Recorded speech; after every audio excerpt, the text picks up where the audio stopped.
Again, I had a new patient this week, a rough and tumble guy who works in construction. And I was talking to him about these regulate state, and he was, well, I probably don't even know what regulation feels like because I just have always been like, I just feel tense in my body and like his jaw's like flexed all the time. Like he's just, and he's almost getting into that dorsal because he's been tight for so long, or not tight, but he's been in that sympathetic, metabolically expensive state for so long that he is like burning out and getting exhausted and not sleeping well and not having very much energy. And like he's just feeling like I'm getting into my 40s and I got to look after my health because if I keep the way I'm going, things aren't going to be looking good for me.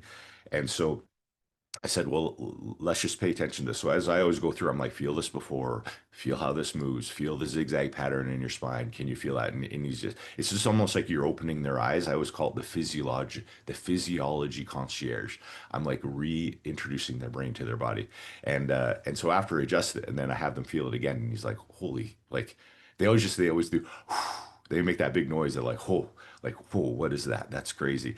And after the adjustment, his first adjustment, we had him stand up or sit up, and uh, and I'm like, so how does that feel in your body? Because again, as you all know, in the old days, we were told not to ask how you feel. But when I'm talking about, I'm not saying like, is your pain gone from an 8 on the visual analog scale down to a 7? I'm talking about how do you feel in your body?